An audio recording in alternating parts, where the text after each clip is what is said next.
Welcome back to CRYPTID'S Den. Feels a bit like flipping through an old photo album every time you return. Familiar, comforting, and full of stories. I hope today brought you something to smile about. Let me know where you're tuning in from. It's always nice to hear where our little echoes reach. And if you haven't yet, go ahead and hit that subscribe button, drop a comment, and stay a while. Now let's get into it. We left Georgia on a Tuesday. I was 7 years old, too young to understand betrayal, but old enough to feel the weight of silence in the back seat of a Greyhound bus. My mother held me close as the pine trees thickened outside the window, her hand trembling against my chest. She didn't say much, not even when I pointed to something standing in the trees near a rest stop in Idaho. It was tall, still, watching.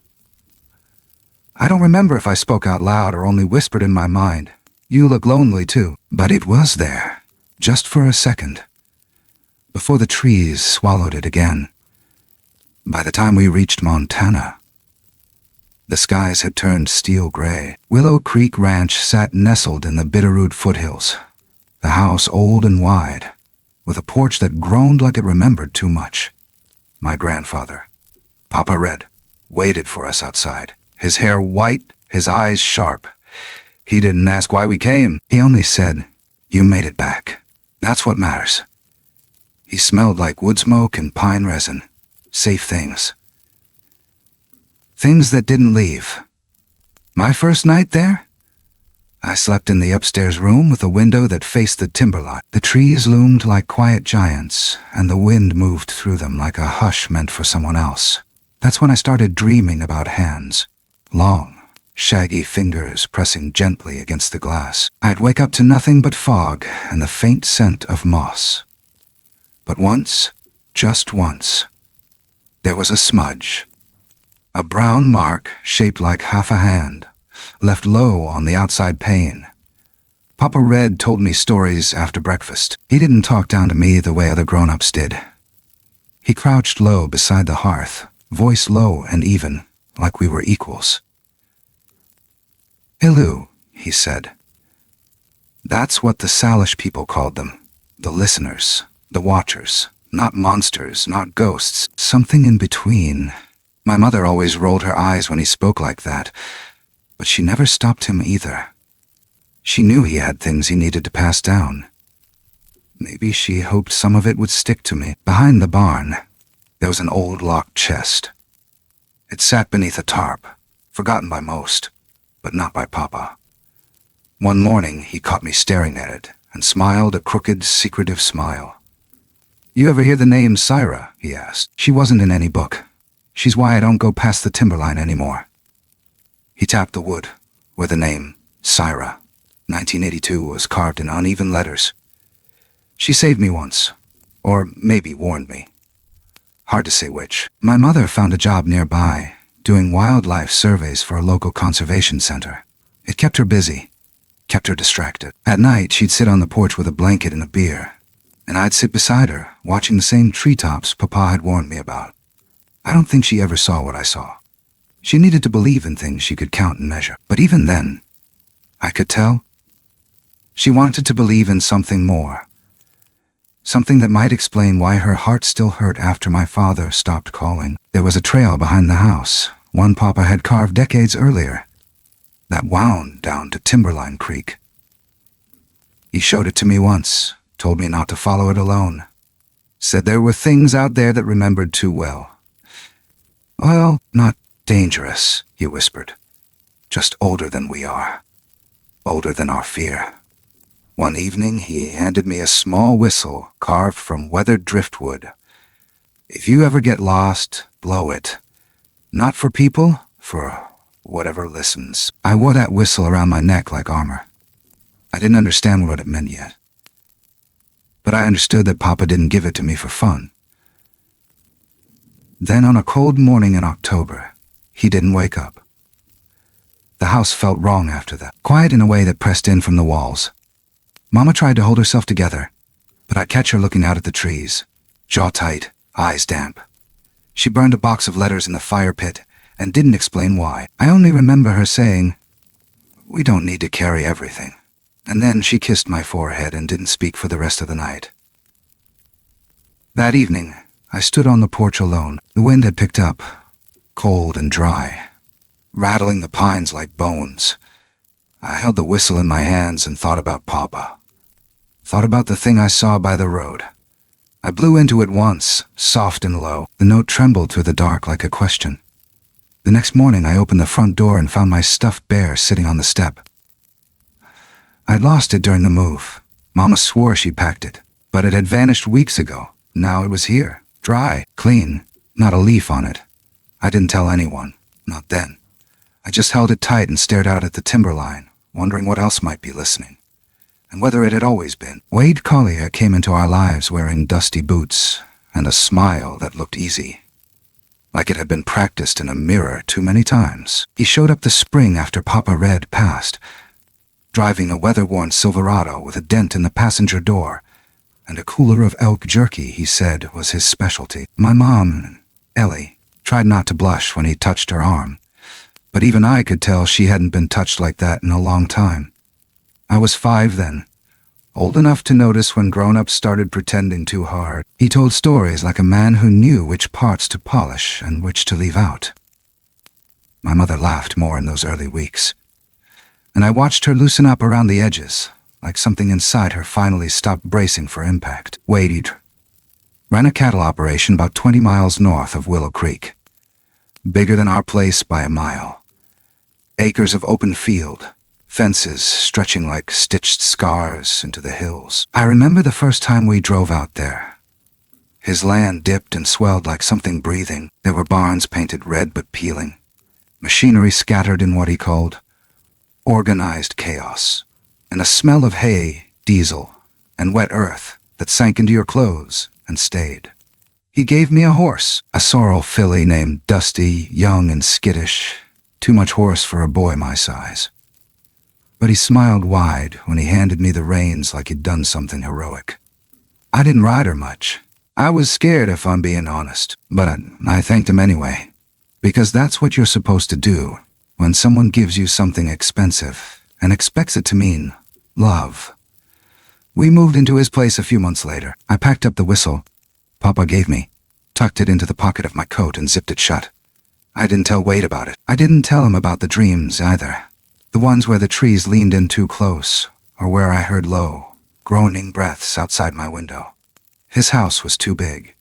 Wide halls, high ceilings, echoes that carried longer than they should. Vague. Wade's ranch hands came and went like ghosts, all polite nods and muttered greetings, but none of them ever really saw me. I spent more time with the barn cats than people. Wade stayed busy, always working fences or chasing down calves or disappearing into town for feed.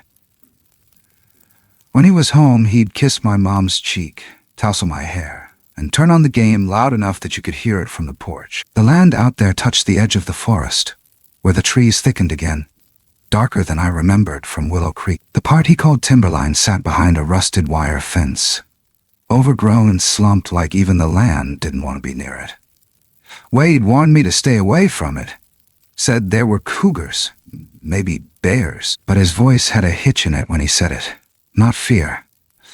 Something more like memory. Something heavier. I asked once if he'd ever seen anything strange in the woods. His mouth tightened and he said, "Animals get curious. That's all." Then he walked away before I could ask more. I didn't like the way he looked at the tree line. Not like Papa Red.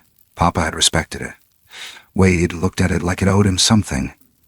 One morning, I found a footprint in the mud near the fence, too big for any man. 4 toes, wide and flat, with a depth that meant serious weight.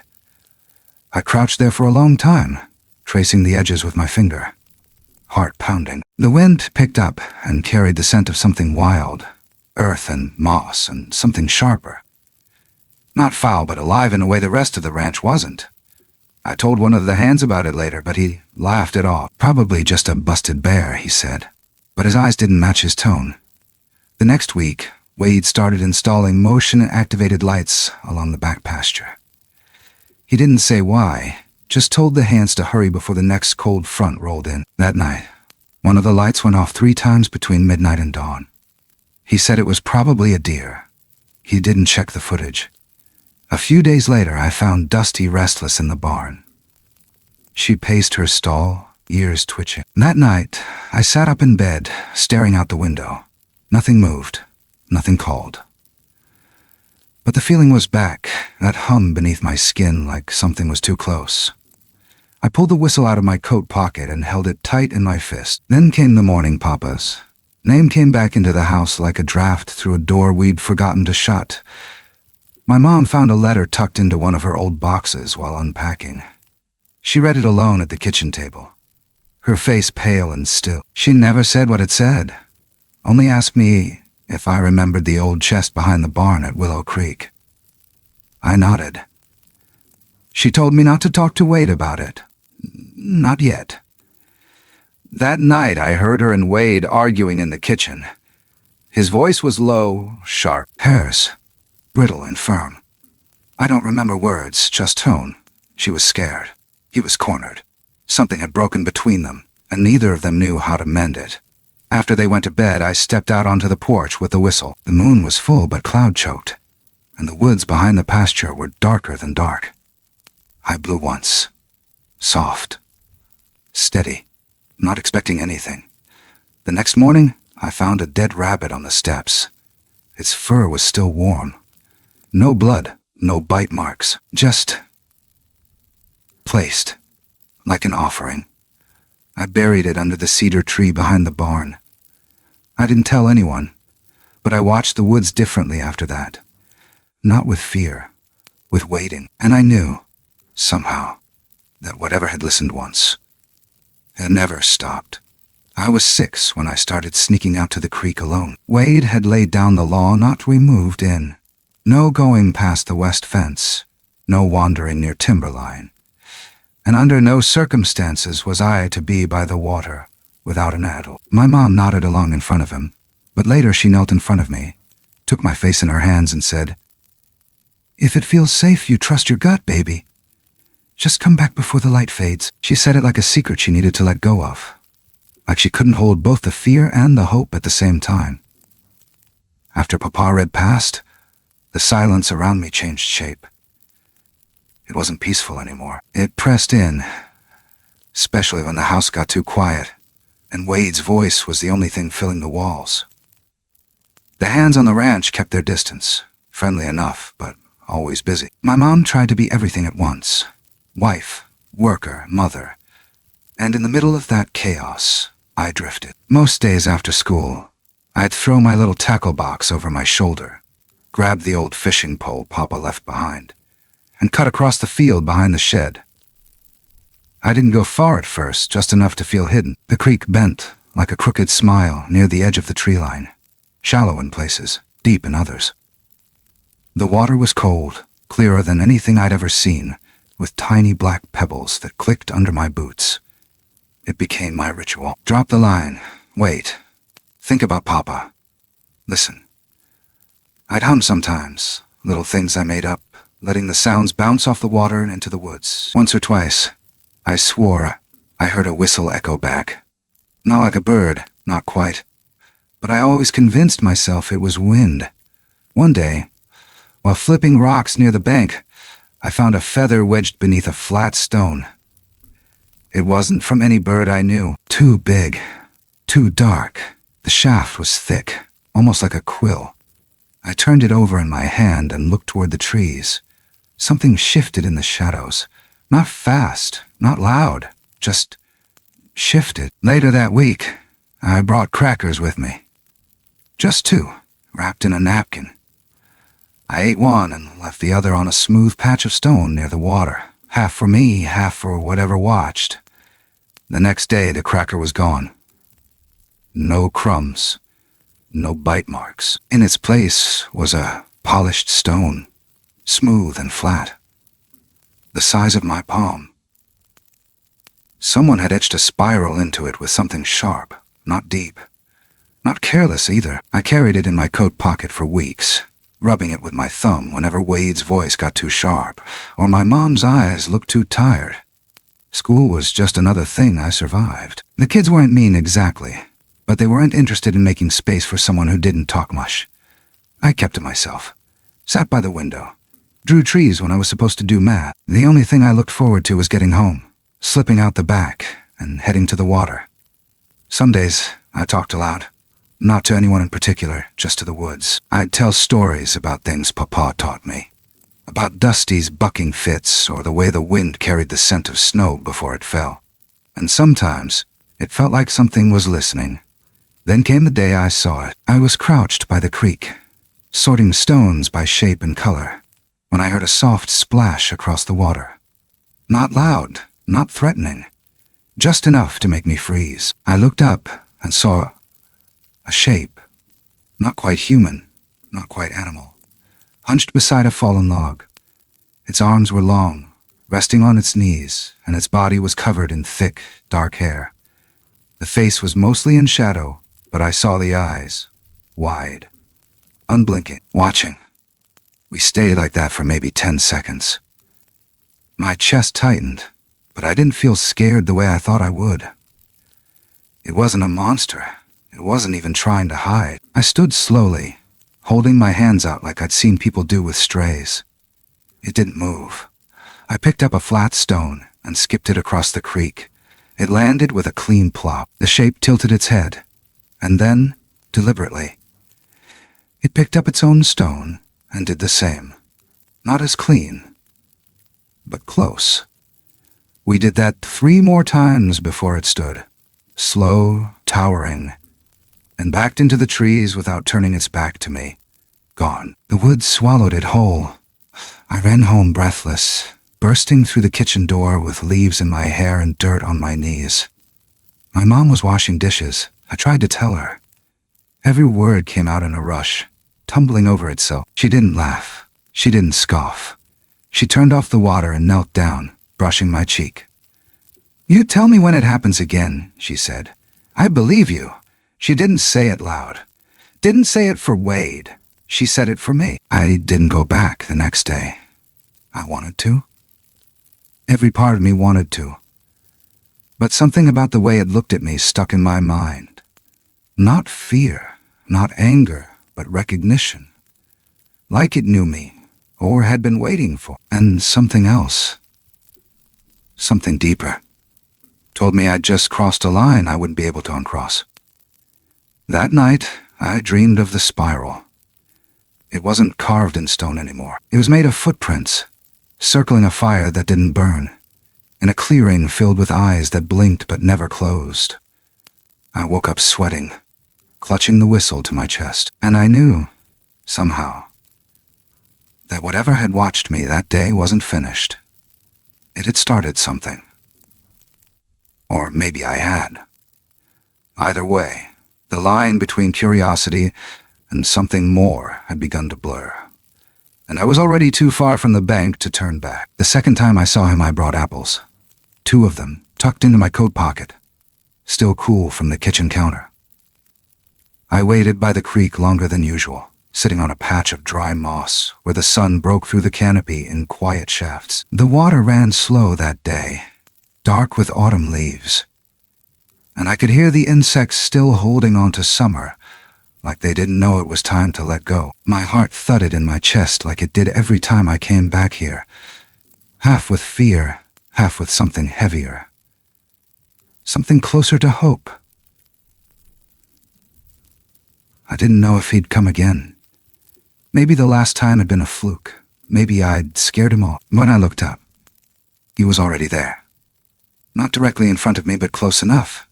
Crouched by the fallen tree on the opposite bank, hands braced on either side like he was steadying the world itself. His eyes were wide again, fixed on me, not blinking. I could feel his breath more than I could hear it. A low, slow rhythm that carried through the still air. I didn't move at first. Neither did he. We stayed like that until I slowly reached into my coat, pulled out the first apple, and set it down on the stone beside me.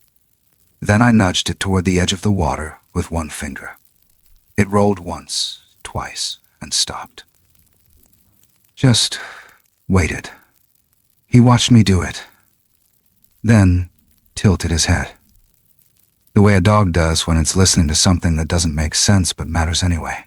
After a minute he stood, slow, careful, and stepped into the water. It didn't make the kind of splash I expected.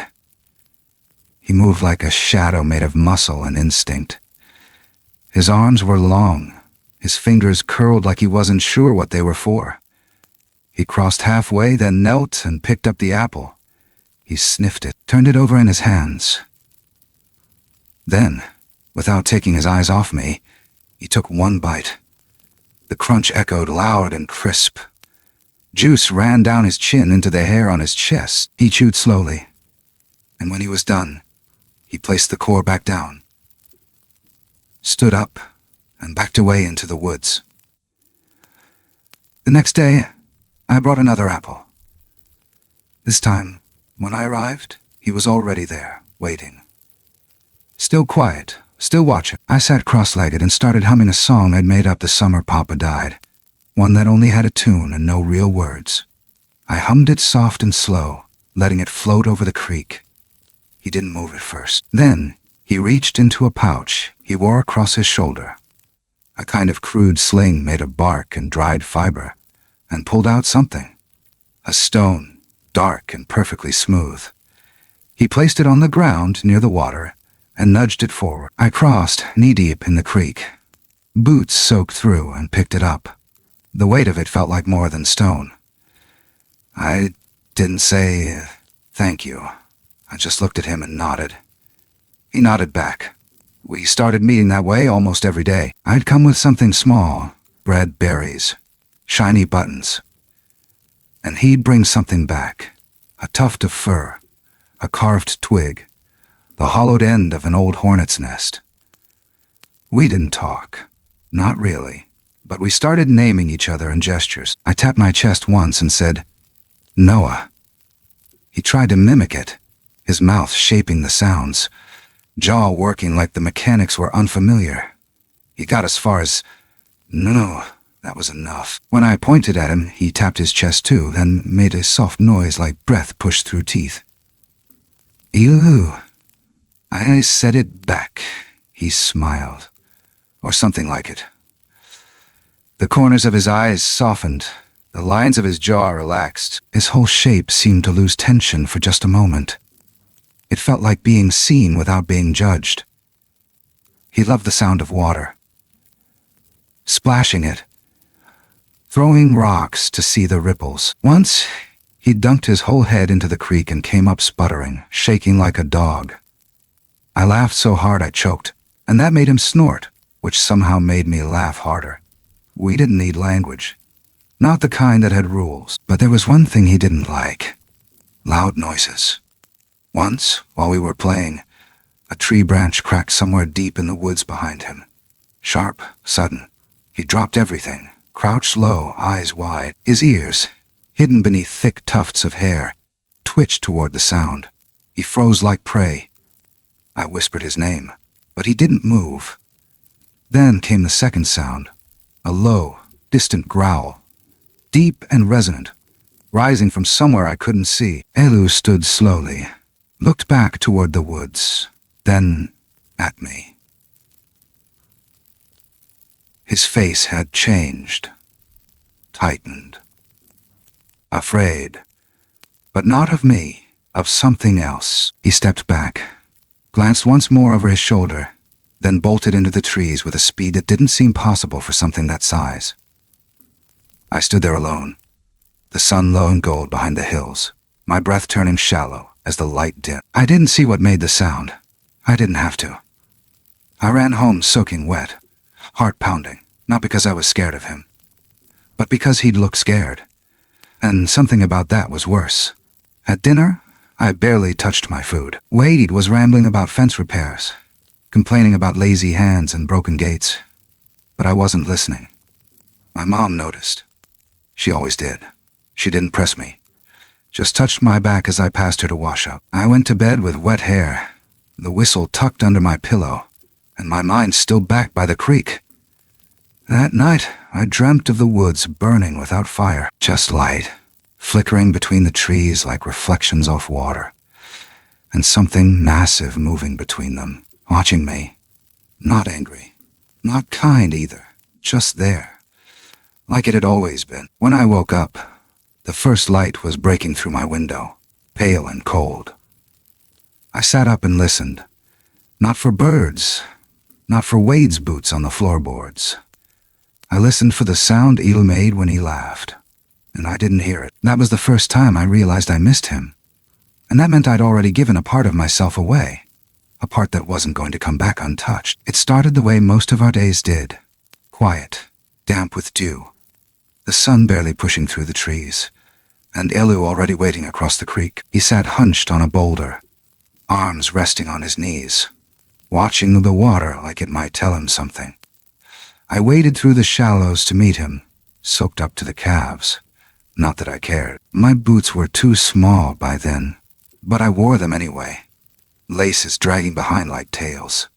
I handed him a piece of bread I'd smuggled from breakfast, wrapped in a napkin with a smiley face I had drawn in pen. He didn't understand the face, but he sniffed the ink, then ate the bread in one slow, grateful bite.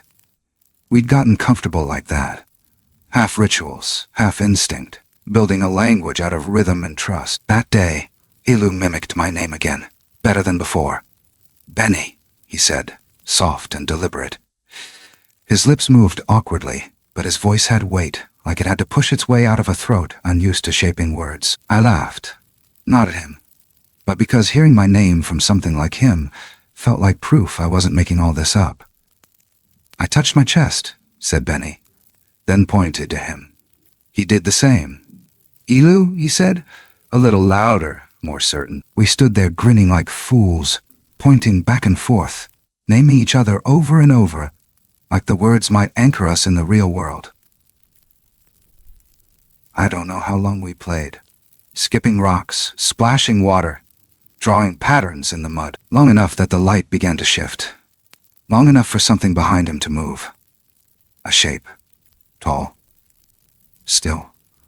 Watching, Elu stopped mid-throw, his head turning just slightly. Then I heard it, the low rumble, deep and guttural, vibrating through my feet like thunder from below the ground. He looked at me then, and there was no joy in his face, no playfulness, just urgency. His eyes darted to the tree line, then back to me, and before I could say a word, she stepped out of the woods. I don't remember breathing. She wasn't just bigger than Elu. She dwarfed him. Massive, broad-shouldered, her fur darker and heavier, streaked with patches of gray. Her face was ancient, lined not with age, but with something harder, grief, maybe. Her eyes were wide, wild. Not like Elu's. Her breathing was louder, faster. I could hear the air cut through her throat like it hurt. Elu stepped back, shoulders hunched low, like a child caught out bounds. He grunted something, low, fast, sharp syllables I didn't understand. She didn't move. I reached forward and tugged Elu's arm, trying to pull him toward me, toward the creek. I didn't mean it rough, just insistent. He resisted for half a second, then stumbled slightly, almost losing his balance. It must have looked different from where she stood. It must have looked like I was hurting him, because she bellowed. One long, rising roar that split the forest clean down the middle. My ears rang. My legs froze. I couldn't move. I couldn't even think. She charged. I thought she'd kill me. I thought I was got to scream, but she didn't strike. She stopped inches from my face. I smelled earth and fur, and something like sap. Her chest heaved, her hands clenched and unclenched. One arm shot out, not to hit, not to grab, but to shield. She pushed Elu behind her and then crouched low, bringing her face level with mine. I couldn't look away. Her eyes weren't just wild. They were searching. Furious, yes, but not blind. She looked at me like a mother looking at something she didn't want to understand. And I realized she wasn't just angry. I was a threat. Not because of what I'd done, but because I existed. I was the other side of the line Elu had crossed, and she had come to drag him back. Elu made a sound then. a high-pitched, breathy call that broke into a low click at the end. She turned to him. He reached past her, touched my shoulder, just once. Then he backed away. She growled again, softer, more like a warning than a war cry. She turned, wrapped one thick arm around Elu, and disappeared into the trees with a grace that didn't match her size. No crashing branches, no snapping twigs, just gone. I stood there shaking, soaked and stunned, my heart trying to claw its way out of my ribs. I dropped to my knees in the mud. I didn't cry. Not at first. I just sat there, hands buried in the cold earth, waiting for the sound of her return, waiting for anything. But nothing came. By the time I got home, my clothes were half dry from the sun. I walked through the kitchen, didn't speak. My mom didn't ask.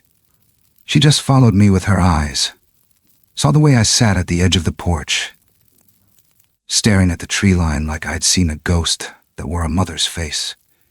That night, I didn't eat. I didn't sleep. I lay in bed with the whistle pressed against my chest, trying to remember exactly how her eyes had looked when she decided not to rip me in half. She wasn't a monster. She wasn't a monster. She wasn't just angry either. She was something more than either of those. Protective. Terrified. Bound by a fear I couldn't understand then, but I would. That moment never left me. Not even when everything else did.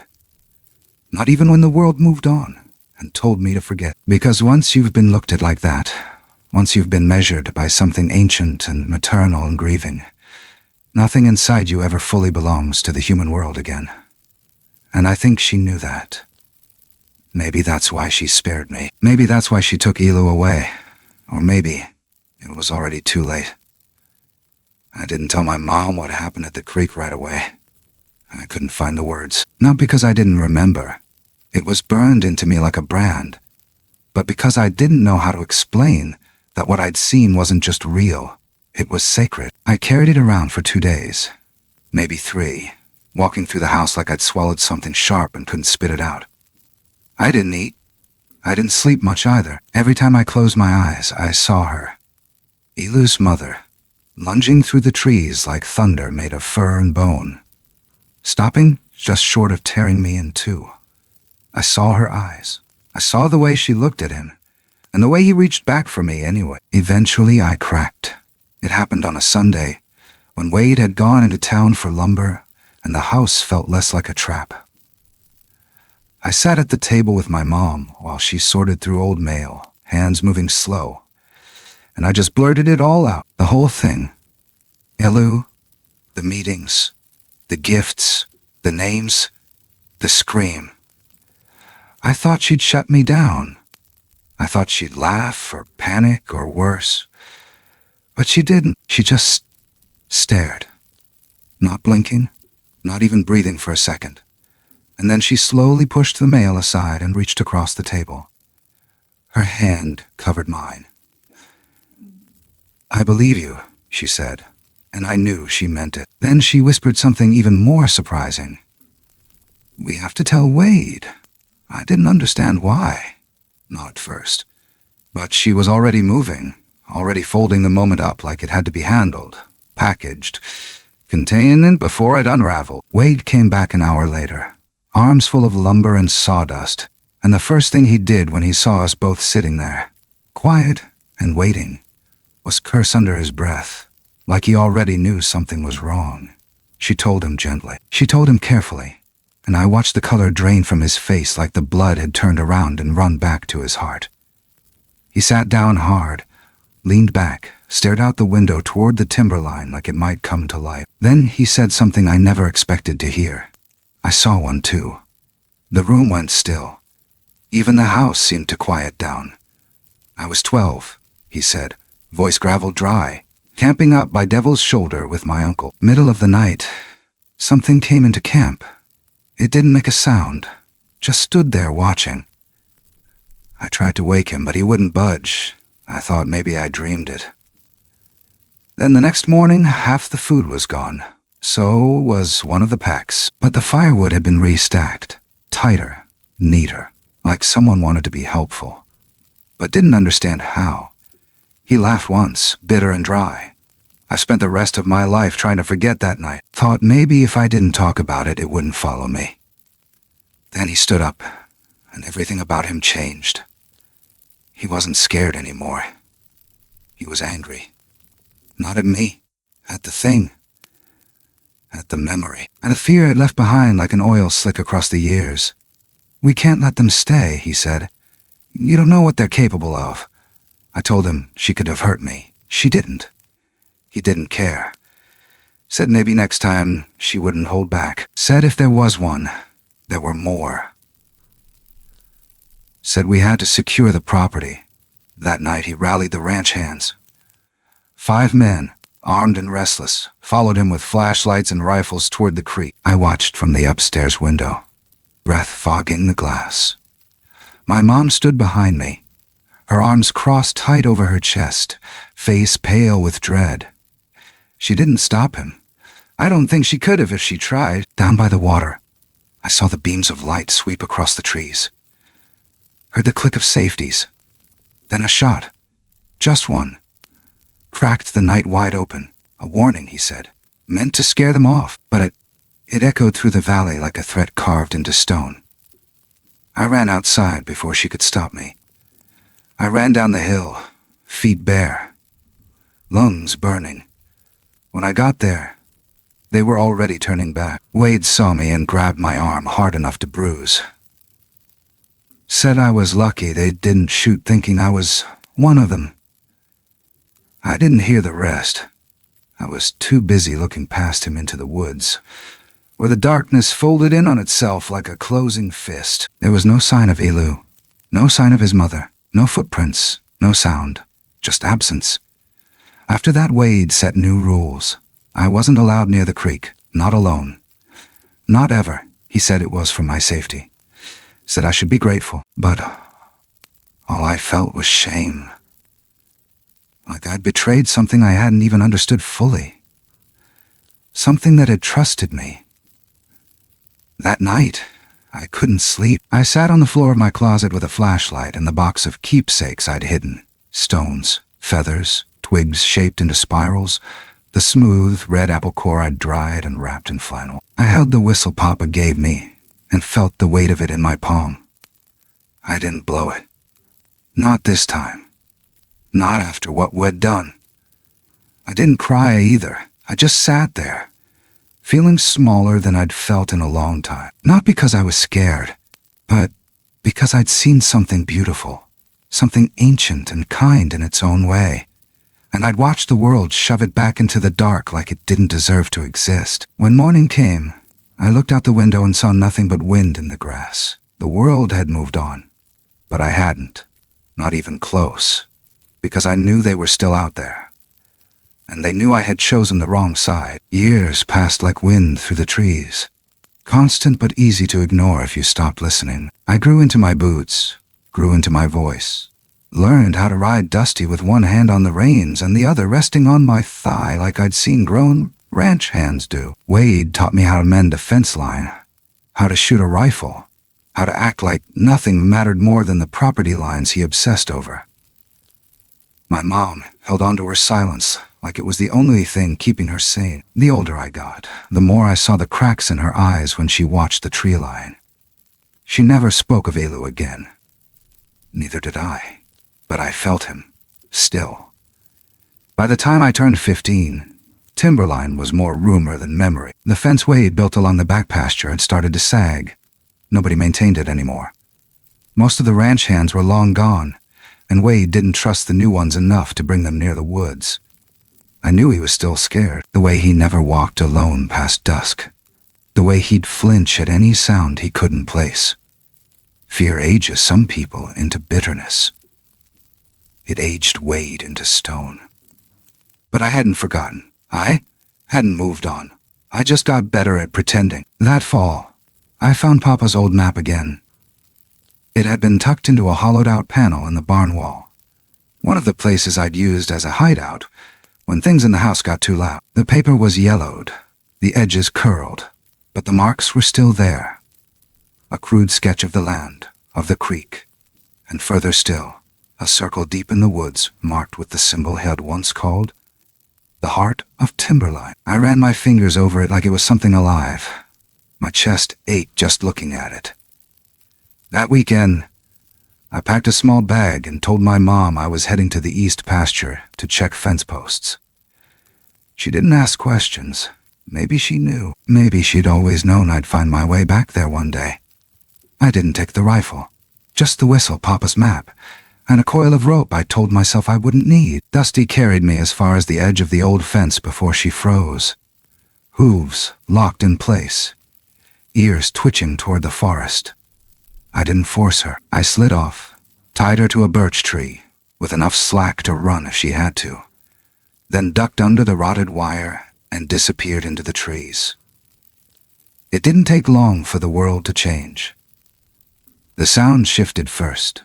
No birdsong, no crickets, just the whisper of wind through pine. Then the light, colder, heavier, like the sun couldn't quite reach this part of the world anymore. Every footstep sounded too loud.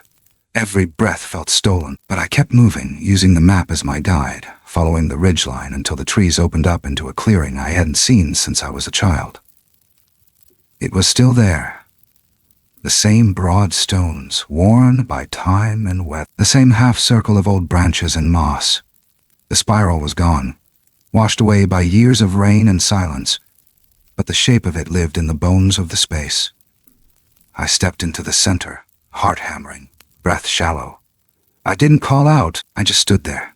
The whistle clutched tight in my fist and waited. Nothing happened. Not for minutes. Not for hours. The shadows grew longer, the wind sharper. I sat on a stone and stared into the trees, trying to remember the exact sound of Elu's laugh. I couldn't. Not fully. Just pieces. Echoes. I whispered his name. Still nothing. Eventually I stood to leave. My legs ached. My hands were numb. I turned back the way I came, and that's when I saw it. Scratched into the trunk of a gnarled cedar, low to the ground, half hidden behind vines. A symbol. Two shapes, one a handprint, the other a spiral. My throat closed. I reached out, brushed my fingers over the marks. Fresh. Not more than a season old. Someone had been here. Someone had remembered. I knelt down and cleared away the fallen needles. Beneath them was a bundle, leaves woven tight around something soft. I unwrapped it slowly, carefully. Inside was a feather. Deep brown, streaked with silver, and something else. The stone. The same stone he'd once given me and I thought I'd lost. Spiral carved deep into its face, worn smooth from time but unmistakable.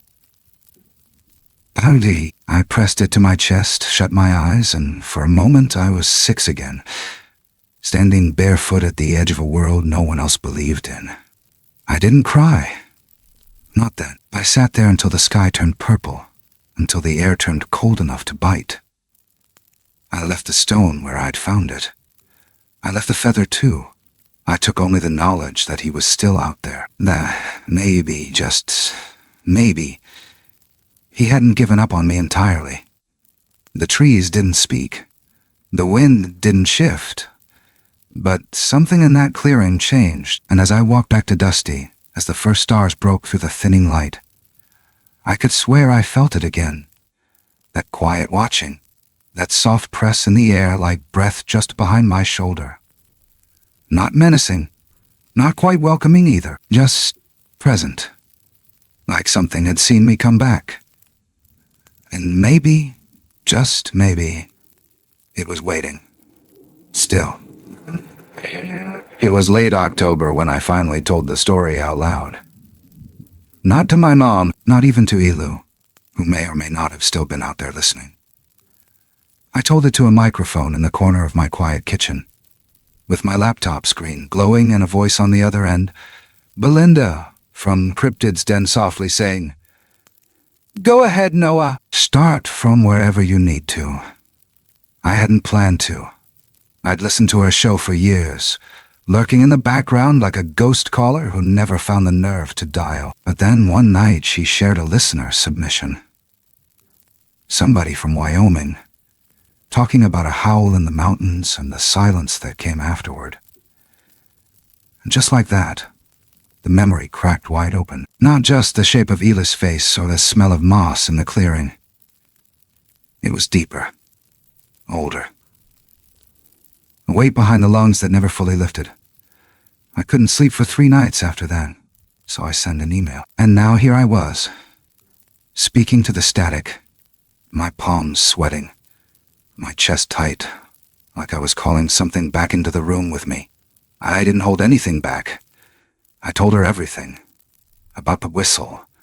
About the creek. I told her about the feather and the handprint and the mother who stopped just short of killing me, but didn't lower her eyes. I told her how Ilu learned my name before I even knew who I was becoming. I told her how he laughed, how he mimicked, how he offered gifts without expecting anything but presents in return. And I told her how we ruined it, how fear took over and men with guns did what men with guns always do when faced with something they don't understand. There was a long silence when I finished. Belinda didn't rush in. She let the quiet settle. I appreciated that more than I could say. Eventually, she said, "Do you think they're still out there?" And I said, "Yes, but not like before." Because that's the truth. I don't think Ilu's family ever left. I think they learned to stay hidden better. I think they still walk when the trees are thickest and the fog rolls low across the forest floor. But I don't think they wait for us anymore. Not the way they did when I was small and brave enough to sit by the water with no expectations. What stayed with me isn't just what I saw. It's what I felt. The quiet between us. The knowing, the ache of something ancient and gentle pressed up against the glass wall of the modern world. And what hits me hardest is how much of it was about protection, not curiosity, not aggression. Protection. Hila's mother wasn't hunting. She wasn't raging. She was doing what any mother does when her child crosses into a world that has only ever answered difference with a loaded chamber. And my own mother, I see now, was the same. She didn't stop me from wandering. She didn't wrap me in caution tape or keep me from touching wonder. But she always waited. Always listened. And when it mattered most, she didn't ask for proof. She just believed. For a long time, I carried guilt like a second spine for leading Ilu into the open, for not understanding the rules of a world I had no business entering, for watching him vanish and not doing more to stop it. But I've come to understand something in the years since. What we shared wasn't stolen. It wasn't broken. It was offered. Briefly. Painfully. And entirely real. Sometimes I think we don't get to keep the beautiful things. Not in the way we want. Sometimes they pass through our lives just long enough to change us, to hollow out a space where empathy grows. That's what Ilu did for me. He showed me what it meant to be seen without expectation, loved without language, known without needing to explain. I don't need the world to believe me.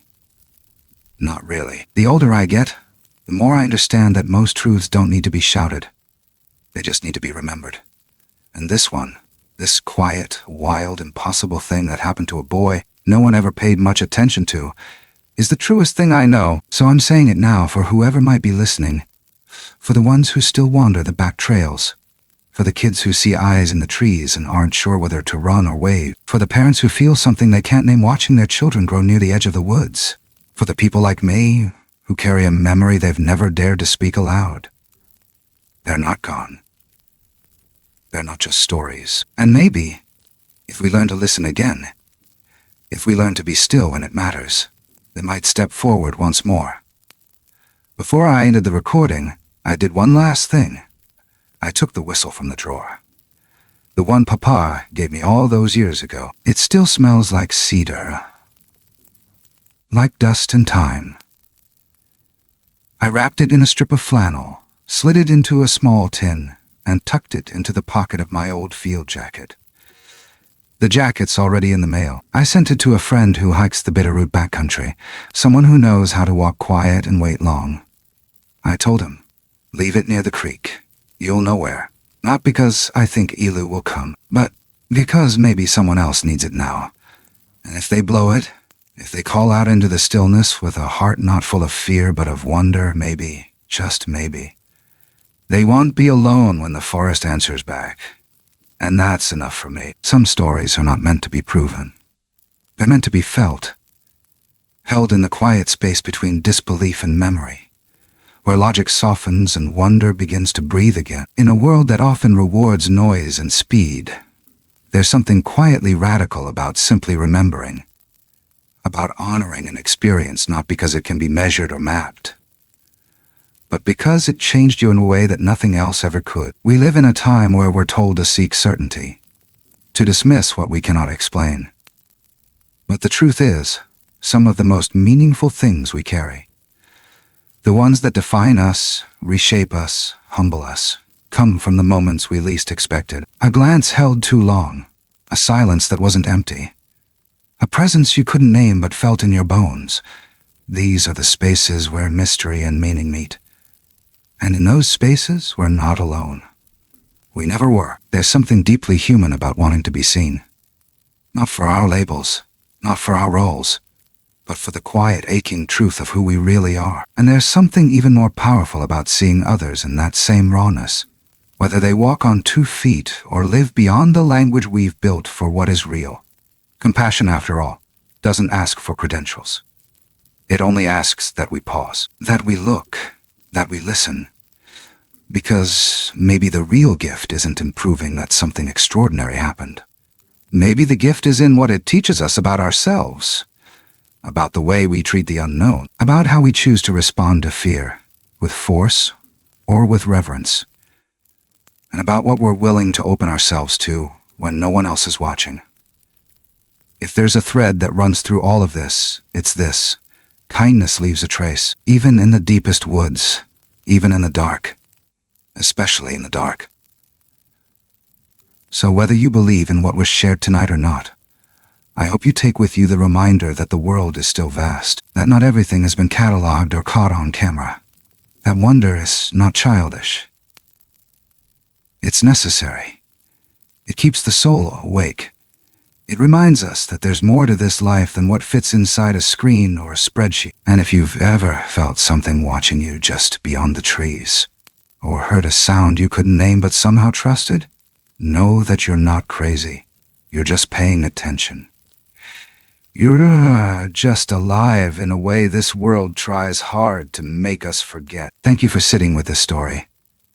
Thank you for listening with more than just your ears. If it moved you, confused you, made you pause for even a moment, share that.